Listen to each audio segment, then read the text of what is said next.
soo dhawaada asxaabey maanta waxaan idin soo koobi doonaa filim American Jarmal ah oo soo baxay 2005 filimkan magaciisu waa Flight Plan waana kan filimku ee daawo oo taxadir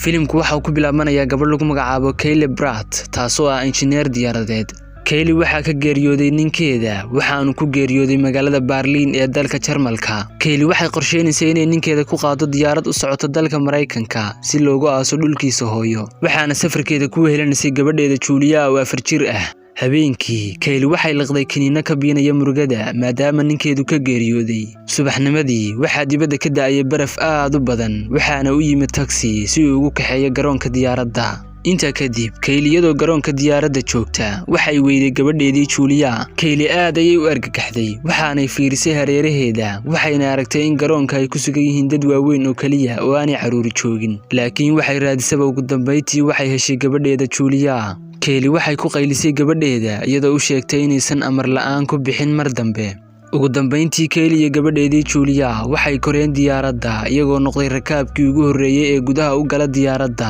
Julia waxay eegtay daaqadii ku beegnayd kadibna intii daaqadii afuuftay ayaa waxay ku sawirtay wadna yar inta kadib Kyle waa ay seexatay markii ay hurdada ka soo kacdayna waxay ogaatay in gabadheedii yareed ee Julia ay fadhin kursigeeda Kyle waxay nin kamid rakaabkii weydiisay inuu arkay gabadheeda waxaanu u sheegay inuusan arkin gabadh kamid shaqaalaha diyaaradda ayaa u sheegtay in Julia ay la ciyaarayso caruurta yaryar ee da'deeda Kyle wali waxay dhex socotaa rakaabka si ay uga dhex baadho gabadheeda laakiin wali ma aysan helin gabadheeda waxay dib ugu soo noqotay kursigoodii waxaanay ka heshay boombalihii gabadheeda oo kaliya Kyle aad ayay u yaabtay maadaama gabadheedu aanay weligeed ka tagin boombalaheeda meel kasta oo ay aadaysana waa ay u qaadan jirtay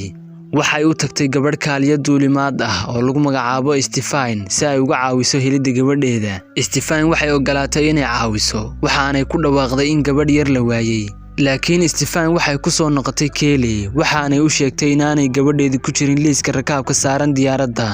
Kyle aad ayay u argagaxday waxaanay sheegtay inay hubto in inanteedu ay la soo raacday diyaaradda si ay arrinta u cadeysana waxay soo aaday meeshii ay saaratay boorsadeeda si ay uga soo saarto tigidhadooda laakiin waxa la yaab ah in xitaa ay weyday tigidhkii gabadheeda Julia waxayna sidoo kale aragtay in boorsadii gabadheedu ay ka maqan tahay meesha Kyle aad ayay u yaabtay maadaama gabadheedu aanay gaadhayn meesha boorsooyinka la saaro intay raadinaysay gabadheeda waxa la socday oo la raadinayay nin lagu magacaabo Jenny Carson Kyle waxay u tagtay bayloodka diyaaradda oo lagu magacaabo Marcos Rich waxayna ka dalbatay inuu kala qayb qaato raadinta gabadheeda Marcos waxa uu shaqaalihii weydiiyay in gabadheedu ay ku jirto liiska laakiin waxa uu sheegay inaysan ku jirin Marcos waxa uu Kyle weydiiyay inay wax daawo ah qaadato iyadu waxayna u sheegtay inay qaadato kiniina hurdo ah oo ka caawinaya inay ilowdo murugada geerida ninkeeda sidoo kale waxay sheegtay qaabka uu ninkeedu u geeriyooday iyadoo sheegtay in ninkeedu 6 maalmood ka hor uu ka soo dhacay qaybta sare ee gurigooda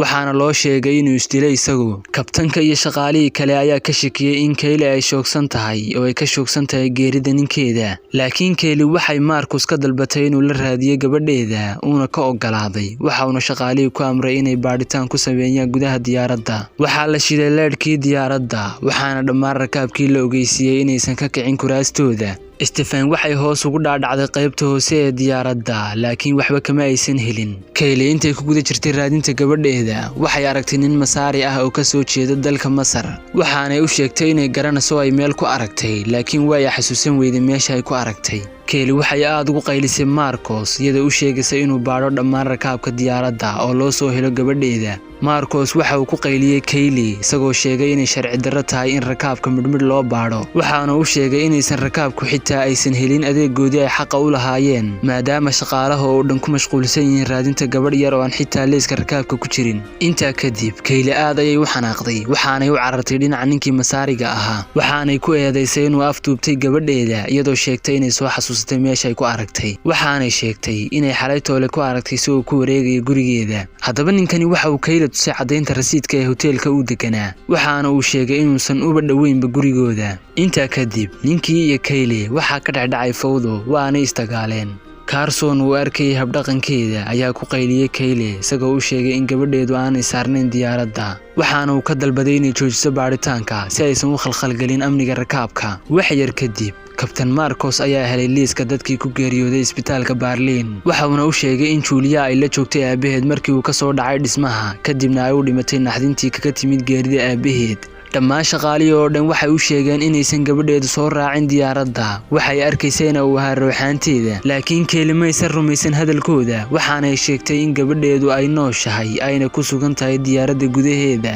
Carson waxa uu ogaaday in Kaylee wajigeedu isbedelay oo ay aad u xanaaqsan tahay waxaana uu ku xidhay katiinad isagoo ka baqaya inay dhib u geysato rakaabka waxa ay ku xidheen kursigeeda intaa kadib waxa uu timi Lisa oo ah digtoorad cilmi nafsi ah Kaylee markay aragtay Lisa waxa ay ka shakiday nafteeda iyadoo isu malaysay inaysan caafimaad qabin oo ay dhimir tahay waxayna aqbashay dhimashada gabadheeda waxay eegtay daaqadda waxaanay ku aragtay wadnihii yaraa ee Julia ay ku sawirtay daaqadda waxayna haddana xaqiiqsatay in gabadheedu nooshahay Kaylee waxay ku wareersanayd waxa dhacaya waxay digtooradii ka codsatay inay aado musqusha laakiin Kaylee ma aysan aadin musqusha ee waxay kortay qaybta sare ee diyaaradda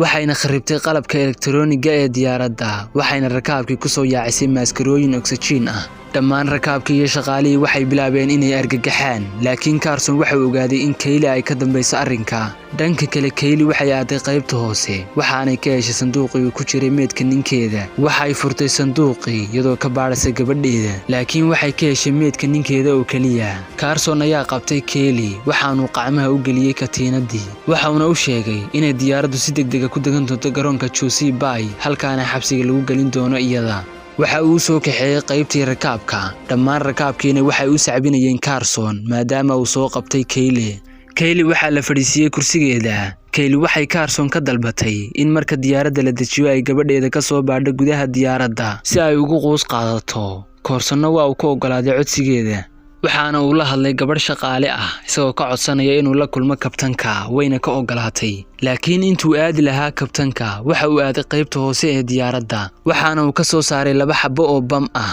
waxa uu mid kamid ah ku riday sanduuqii uu ku jiray ninkii Kaylee mid kalena waxa uu ku dhajiyay qaybta elektarooniga ee diyaaradda intaa kadib waxaynu aragnaa Julia oo suuxsan oo taala qaybta sare ee diyaaradda taasoo ka dhigan in Carson uu ka dambeeyay waayitaanka gabadha yar qorshahana waxa soo degay Carson iyo Stefan waxayna rabeen inay diyaaradda ku afduubtaan $50 milyan oo madax furasho ah intaa kadib Carson waxa uu tagay kabtanka isagoo u sheegay in diyaaraddu ay afduuban tahay Kaylee ayna sheegtay in haddii $50 milyan la siin waayo ay qarxin doonto diyaaradda waxa uu kabtanka u sheegay akoonka lagu shubay lacagta intaa kadib waxa Carson u timi Stefan iyadoo weydiinaysa qorshahooda xiga waxa uu sheegay in marka diyaaradda la dejiyo oo rakaabka laga soo saaro ay Kaylee gabadheeda ka raadin doonto diyaaradda waxa uu yiri waxaan gabadheeda ugu xidhi doonaa bam marka yeeshana waxaan ku qarxin doonaa diyaaradda intaa kadib waxaanu akoonka kala soo bixi doonaa $50 milyan waxaanu u kala qaybsan doonaa 50-50 dhanka kale waxaanu aragnaa Kaylee oo isku dhex yaacsan iyadoo rumaysan la waxa meesha ka socda intaa kadib waxa rakaabkii lagu wargeliyay inay diyaaraddu degi doonto rakaabkuna waxay ka yaabanaayeen sida degdega ah ee diyaaraddu u degaso kadib markii ay degtay diyaaraddu dhammaan rakaabkii waxay ka baxeen diyaaradda markii rakaabku degay kabtanka ayaa Kaylee u sheegay in lacagtii madax furashada ahayd loogu shubay akoonka Kaylee waxay ku wareertay arinta madax furashada isla markiibana waxay dib u eegtay Carson waxayna ogaatay in waxaas oo dhan uu ka dambeeyay isagu intaa kadib Carson waxa uu soo aaday dhinacii kabtanka isagoo ku qancinaya in Kaylee ay tahay argagixiso Kaylee waxay ka faa'iideysatay awoodeeda maadaama lagu sheegay inay tahay argagixiso waxaanay dhammaan shaqaalihii ku amartay inay ka baxaan diyaaradda waxaanay Carson ku amartay inuusan isagu bixin oo ku sii jiro diyaaradda Carson waa uu ka warwareegay inuu gudaha ku sii jiro laakiin haddana uu ogolaaday maadaama uu ogaaday in la fahmi doono qorshihiisa haddii uu amarka diido isla markiibana albaabkii diyaaradda ayaa la xidhay Kaylee waxay Carson madaxa kaga dhufatay bir uuna miir beelay waxayna qacmihiisa ku xidhay katiinad waxaanay jeebkiisa kala soo baxay remote-kii wax lagu qarxinayay Stefan ayaa si dhuumasho leh ku soo gashay diyaaradda Carsonna dib ayuu u miirsaday waxaana uu eriyaday Kaylee laakiinse way ka baxsatay waxaanay ku xidhay albaabka intaa kadib Kaylee waxay aragtay Stefan waxaanay ku dhufatay feed Stefanna way iskaga carartay diyaaradda Kaylee waxay diyaaradda ka raadinaysay gabadheeda ugu dambeyntiina waxay gabadheeda ka heshay qaybta elektarooniga ee diyaaradda iyadoo suuxsan isla markiibana way soo qaaday Carson waxa uu ku qaylinayay Kayleena waxay gabadheeda u saartay dibadda kadibna waxay albaabka ku xidhay Carson markuu arkay in albaabka xidhay waxa uu ku furay rasaas. Kayli waxay taabatay remote-kii qaraxa waxaanay diyaaraddu la qaraxday Carson halka Kaylina ay gabadheedii kala baxsatay meesha. Rakaabkii iyo shaqaalihii ayaa aad u argagaxay markay arkeen qaraxii diyaaradda. wax yar kadibna waxaa soo muuqatay Kayli oo xambaarsan gabadheeda waxaana cadaatay in Kayli ay run sheegaysay maadaama ay arkeen iyadoo gabadheeda soo heshay. subaxnimadii markii la gaadhay Captain Rich ayaa u yimi Kayli waxaana uu raali geliyay iyada maadaama uu ka shakiyay uuna ku eediyay inay tahay qof dhimir ah. dhanka kale waxaynu aragnaa Stefan oo FBI-du gacanta ku soo dhigtay. Kayli waxay soo qaadatay gabadheeda waxaanay soo dhex martay rakaabkii dadkiina waxay aad uga naxsanaayeen dhibkii loo geystay iyada. intaa kadib Julia oo soo miirsatay ayaa hooyadeed weydiinaysa weli miyaynu joognaa waxaanay u maleynaysay inaysan weli diyaaraddu kicinba. dabcan Julia habeenka oo dhan way suuxsanayd waxbana kama aysan ogeyn dhibkii ku dhacay iyaga. filimku waxa uu dhamaanayaa ninkii masaariga ahaa oo Kayli boorsadeeda u dhiibaya. Kaylina waxay ka dalbatay inuu cafiyo